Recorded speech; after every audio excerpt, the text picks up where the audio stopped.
এই ভিডিওতে আমরা আলোচনা করব একটি আদর্শ উদ্ভিদ ও একটি আদর্শ প্রাণীকোষের মাঝে পার্থক্য। তার পরবর্তীতে আমরা আলোচনা করব একটি আদিকোষ এবং একটি প্রকৃত কোষের মাঝে পার্থক্য নিয়ে। শুরুতে আমরা একটি প্রাণীকোষ দেখে নেব। একটি আদর্শ প্রাণীকোষের চিত্র যদি তুমি খেয়াল করো তাহলে এই রকম দেখতে পাবে। তাহলে একটি আদর্শ প্রাণীকোষের চারপাশের যে আবরণ থাকে সেই আবরণকে আমরা বলি কোষ ঝিল্লি বা বৈষম্যভেদ্য পর্দা। এই বৈষম্যভেদ্য পর্দাটা ভাঁজ ভাঁজ হয়ে থাকে। এই কোষ ঝিল্লির যে ভাঁজ, এই ভাঁজকে আমরা বলি মাইক্রোভিলাস। এরপর একটি প্রাণীকোষের কেন্দ্রের দিকে যদি তুমি খেয়াল করো তাহলে দেখবে একটি প্রাণীকোষের কেন্দ্রে থাকে একটি নিউক্লিয়াস। যেই নিউক্লিয়াসটা চারটি মেজর অংশ নিয়ে গঠিত। একটি হলো নিউক্লিয়ার মেমব্রেন বা নিউক্লিয় পর্দা, একটি হলো নিউক্লিওলাস, একটি হলো ক্রোমাটিন তন্তু এবং আরেকটি হলো নিউক্লিয় প্লাজম। এই চারটা অংশ নিয়ে আমাদের নিউক্লিয়াস গঠিত। তারপর নিউক্লিয়াস থেকে তৈরি হয় আমাদের একটি অর্গান, সেটি হচ্ছে এই যে এই অর্গানটি, এটাকে বলা হয় কি এন্ডোপ্লাজমিক রেটিকুলাম। এই চিত্রে আমরা তিনটা এন্ডোপ্লাজমিক রেটিকুলাম দেখতে পাচ্ছি, এইখানে একটা, এই যে এইখানে একটা এবং এইখানে একটা। তাহলে টোটাল তিনটি আমরা এন্ডোপ্লাজমিক রেটিকুলাম দেখতে পাচ্ছি। এই এন্ডোপ্লাজমিক রেটিকুলামগুলোর মধ্যে এই এন্ডোপ্লাজমিক রেটিকুলামটা এইখানে যেটা আছে এটি হচ্ছে অমসৃণ। অমসৃণ বলার কারণ এই এন্ডোপ্লাজমিক রেটিকুলামের গায়ে রাইবোজোম লেগে আছে। অন্যদিকে এইটা এবং এইটা, এদের দুইজনকে আমরা বলতেছি মসৃণ এন্ডোপ্লাজমিক রেটিকুলাম, কারণ এদের গায়ে কোনো রকম রাইবোজোম লেগে নেই। তারপর আমরা এন্ডোপ্লাজমিক রেটিকুলামের পাশে একটা গোলজি বস্তু দেখতে পাচ্ছি। এই গোলজি বস্তুটা মূলত এন্ডোপ্লাজমিক রেটিকুলাম থেকেই তৈরি হয়। তাহলে এই গোলজি বস্তুর সামনে আমরা কিছু বৃত্তাকার ছোট ছোট অংশ দেখতে পাচ্ছি, তাদেরকে বলা হয় সেন্ট্রোসোম। তারপর নিচের দিকে আমরা কিছু ছোট ছোট গর্ত দেখতে পাচ্ছি, এই গর্তগুলোকে বলা হয় কোষ গহ্বর। আবার এখানে আমরা কিছু ছোট ছোট অঙ্গাণু দেখতে পাচ্ছি, এটাকে বলা হয় লাইসোজোম। তাহলে মোটামুটি এই অঙ্গাণুগুলো নিয়ে আমাদের একটি প্রাণীকোষ গঠিত। তো লং স্টোরি শর্টে যদি বলি তাহলে একটি আদর্শ প্রাণীকোষের একটি বৈষম্যভেদ্য পর্দা থাকে, যেটা হচ্ছে তার কোষ ঝিল্লি। এই কোষ ঝিল্লিটার মাঝে কিছু ভাঁজ থাকে, এই ভাঁজগুলাকে বলা হয় মাইক্রোভিলাস। তারপর একটি প্রাণীকোষের একদম কেন্দ্রে থাকে আমাদের নিউক্লিয়াস। নিউক্লিয়াস থেকে আমাদের তৈরি হয় এন্ডোপ্লাজমিক রেটিকুলাম। এন্ডোপ্লাজমিক রেটিকুলাম দুই ধরনের হয়, একটি হলো মসৃণ আর একটি হলো অমসৃণ। মসৃণ যদি এন্ডোপ্লাজমিক রেটিকুলামের গায়ে রাইবোজোম লেগে থাকে তাহলে, অমসৃণ যদি এন্ডোপ্লাজমিক রেটিকুলামের গায়ে মসৃণ এন্ডোপ্লাজমিক রেটিকুলাম হবে যদি তার গায়ে রাইবোজোম লেগে না থাকে, আর অমসৃণ এন্ডোপ্লাজমিক রেটিকুলাম হচ্ছে যদি তার গায়ে রাইবোজোম লেগে থাকে। তারপর এর থাকে হচ্ছে গোলজি বস্তু, এর থাকে লাইসোসোম, এর থাকে সেন্ট্রোসোম, আর ছোট ছোট অসংখ্য কোষ গহ্বর। এবার আমরা একটি আদর্শ উদ্ভিদ কোষ খেয়াল করব। আমরা দেখতে পাচ্ছি একটি আদর্শ উদ্ভিদ কোষের একদম বাইরের দিকে একটা স্ট্রাকচার রয়েছে, সেটি হচ্ছে ওই উদ্ভিদ কোষের কোষ প্রাচীর বা সেল ওয়াল। একদম বাইরে আমরা একটা আবরণ দেখতে পাচ্ছি, যেটি হচ্ছে আমাদের কোষ প্রাচীর বা সেল ওয়াল। এখন এই সেল ওয়ালগুলোর মাঝে আমরা হলুদ হলুদ কিছু অংশ দেখতে পাচ্ছি, এগুলো হচ্ছে আন্তঃকোষীয় ফাঁকা স্থান। অর্থাৎ এই যে আমরা এই পাশের যদি অংশের কথা চিন্তা করি, এই দিকেও কিন্তু আমাদের একটা কোষ আছে, আবার নিচের এইখানেও একটা কোষ আছে।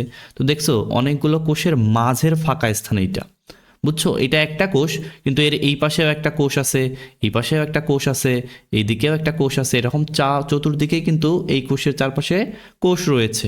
তো ওই কোষগুলোর মাঝে ফাঁকা স্থান হচ্ছে এইটা, এই হলুদ অংশগুলোকে বলা হচ্ছে আন্তঃকোষীয় ফাঁকা স্থান, বুঝছো? এই পুরাটা বাইরের যে আবরণটা, এটাকে আমরা বলতেছি কোষ প্রাচীর। এই যে কোষ প্রাচীর, বাইরের আবরণটাকে বলা হচ্ছে কোষ প্রাচীর। আর কোষ প্রাচীরের মাঝে আমরা কিছু হলুদ হলুদ অংশ দেখতে পাচ্ছি, এগুলো হচ্ছে কি দুইটা কোষের মাঝের ফাঁকা স্থান, এই জন্য এদেরকে বলা হচ্ছে আন্তঃকোষীয় ফাঁকা স্থান। তো আমরা কিন্তু প্রাণী কোষের মাঝে এইরকম কোনো আন্তঃকোষীয় ফাঁকা স্থান দেখতে পাইনি। আমরা উদ্ভিদ কোষে এসে আমরা দেখলাম আন্তঃকোষীয় ফাঁকা স্থান রয়েছে। তারপরে যদি তুমি ভেতরের দিকে যাও, ভেতরের দিকে তুমি দেখবা আরও একটা আবরণ আছে। এই আবরণকে আমরা বলতেছি উদ্ভিদ কোষের কোষ ঝিল্লি বা প্লাজমা মেমব্রেন, ঠিক আছে? কোষ ঝিল্লি, অর্থাৎ এটি হচ্ছে আমাদের সেই বৈষম্যভেদ্য পর্দা। তাহলে একদম বাইরে রয়েছে সেল ওয়াল, আর ভিতরের দিকে রয়েছে কোষ ঝিল্লি বা plasma membrane.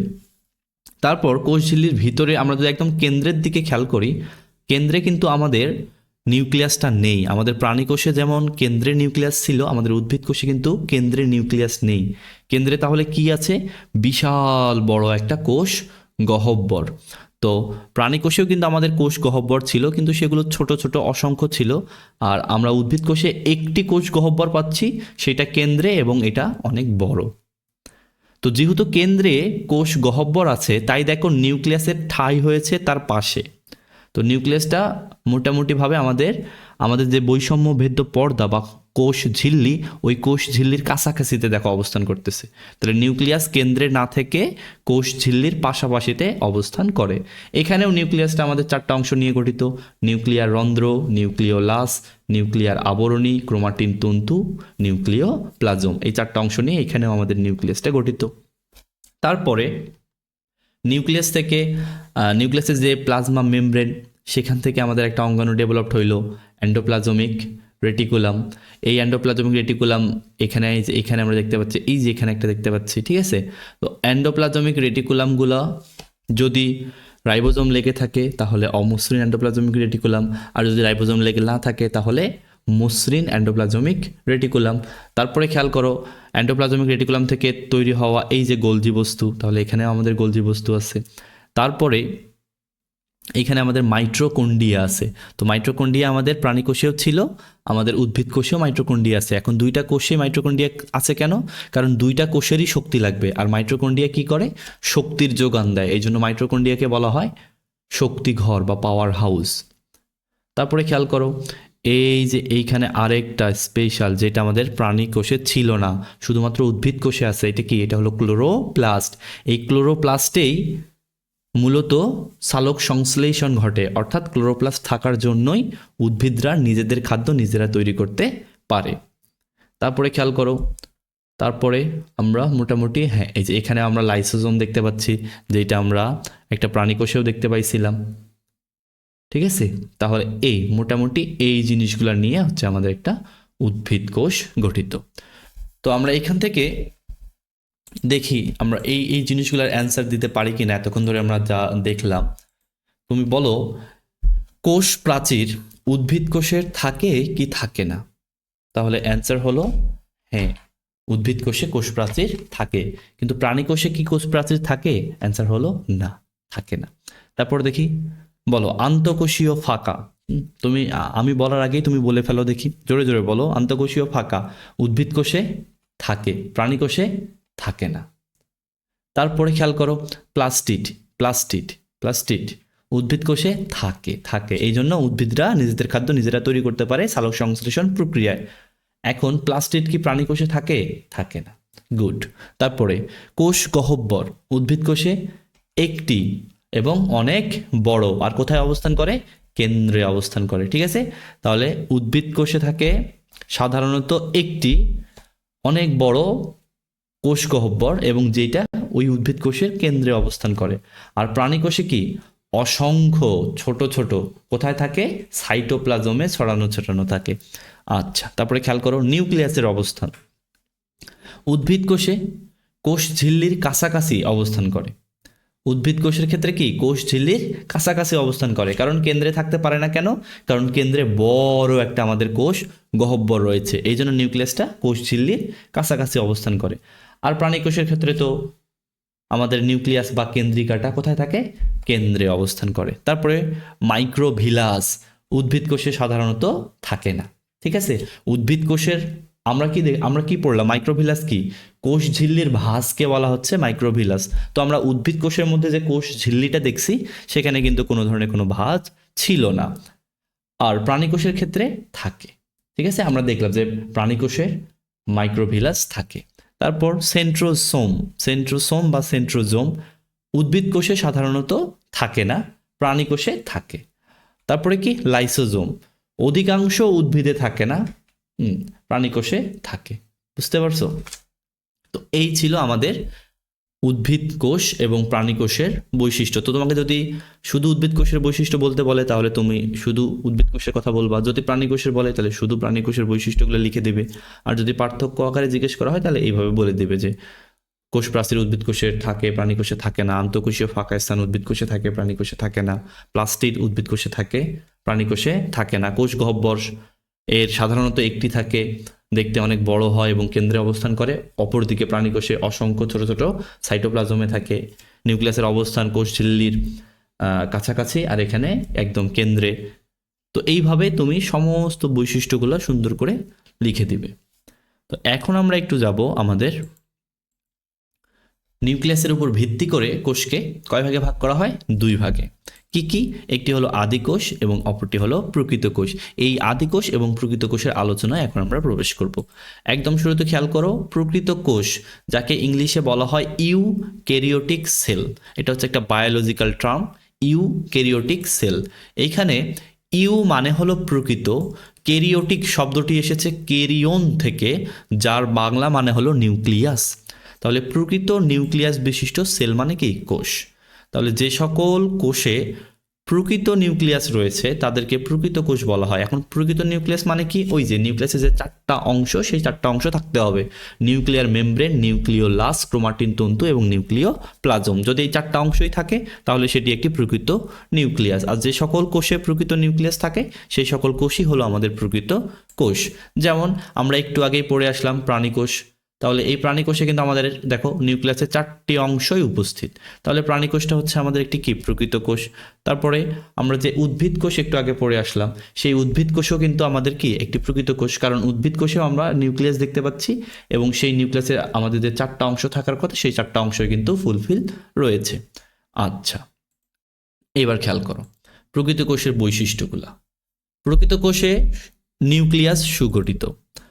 Nucleus, nuclear membrane, nucleoplasm, nucleolus ও ক্রোমোজোম থাকে। ঠিক আছে, নিউক্লিয়াসের ভিতরে আমাদের নিউক্লিয়ার মেমব্রেন থাকে, নিউক্লিওপ্লাজম থাকে, নিউক্লিওলাস থাকে এবং ক্রোমোজোম থাকে। ক্রোমাটিন তন্তুগুলা কোষ বিভাজনের সময় ক্রোমোজোমে পরিণত হয়। তো ক্রোমাটিন তন্তু যেটা, সেটাকেই মূলত আমরা ক্রোমোজোম বলতেছি। তাহলে প্রকৃত কোষে নিউক্লিয়াস সুগঠিত হয়। Nucleus, nuclear membrane, nucleoplasm, nucleolus এবং ক্রোমোজোম থাকে। আচ্ছা, তারপরে খেয়াল করো এদের ক্রোমোজোমে সূত্রাকার ডিএনএ ও প্রধানত হিস্টোন প্রোটিন থাকে। এদের যে ক্রোমাটিন তন্তুটা যেটা কোষ বিভাজনের সময় ক্রোমোজোমে পরিণত হয়, সেই ক্রোমোজোমে সূত্রাকার ডিএনএ এবং প্রধানত হিস্টোন প্রোটিন থাকে। তারপরে এদের সাইটোপ্লাজমে শত শত এন্ডোপ্লাজমিক রেটিকুলাম, গোলজি বস্তু, মাইটোকন্ড্রিয়া, প্লাস্টিড ইত্যাদি সাইটোপ্লাজমীয় অঙ্গাণু থাকে। প্লাস্টিড কখন? শুধুমাত্র উদ্ভিদ কোষের ক্ষেত্রে। আমরা পড়ে আসলাম যে প্রাণী কোষে প্লাস্টিড থাকে না। তো এদের যে সাইটোপ্লাজম, সেই সাইটোপ্লাজমে এন্ডোপ্লাজমিক রেটিকুলাম, গোলজি বস্তু, মাইটোকন্ড্রিয়া, প্লাস্টিড ইত্যাদি সাইটোপ্লাজমীয় অঙ্গাণু থাকে। তারপর এদের সাইটোপ্লাজমে 18S রাইবোজোম থাকে। রাইবোজোম 2 ধরনের হয়, একটি হলো 18S আর একটি হলো 17S। তো তোমাদের এই এস মানে কি এগুলো এখন জানার দরকার নেই, এগুলো তোমরা সামনে পরবর্তী ক্লাসে যখন উঠবা তখন জানবা। তবে এতটুকু শুধু এখনকার জন্য মনে রাখো যে এদের সাইটোপ্লাজমে 18S রাইবোজোম থাকে। তারপরে আমরা যদি এখন আসি আদিকোষে, তাহলে আদিকোষের বায়োলজিক্যাল টার্ম হচ্ছে প্রোক্যারিওটিক সেল। এইখানে প্রো মানে হচ্ছে আদি, ক্যারিওটিক শব্দটি এসছে ক্যারিয়ন থেকে যার মানে নিউক্লিয়াস, আর সেল হচ্ছে ইংলিশ শব্দ যার বাংলা হচ্ছে কোষ। তাহলে যে সকল কোষে আদি নিউক্লিয়াস থাকে, আদি নিউক্লিয়াস মানে কি? নিউক্লিয়াসের যে 4টা অংশ সেই 4টা অংশ সম্পূর্ণভাবে থাকে না, তাদেরকে আমরা বলি আদি নিউক্লিয়াস। আর যে সকল কোষের আদি নিউক্লিয়াস থাকে, অর্থাৎ যে সকল কোষের নিউক্লিয়াস সুগঠিত নয়, তাদেরকে আমরা বলতেছি আদি কোষ। যেমন ব্যাকটেরিয়া। এই ব্যাকটেরিয়ার এই যে বাইরে দিয়ে তুমি যেটা খেয়াল দেখতে পাচ্ছ, এটাকে বলা হয় আমাদের কোষ ঝিল্লি। এটা ব্যাকটেরিয়ার কোষ ঝিল্লি। আর ভিতরের দিকে দেখো ছোট ছোট ছোট ছোট, এগুলো হলো রাইবোজোম। কারণ একটা কোষে আসলে রাইবোজোম থাকবেই, রাইবোজোমকে রাইবোজোম প্রোটিন তৈরিতে সাহায্য করে, এই জন্য রাইবোজোম লাগবেই।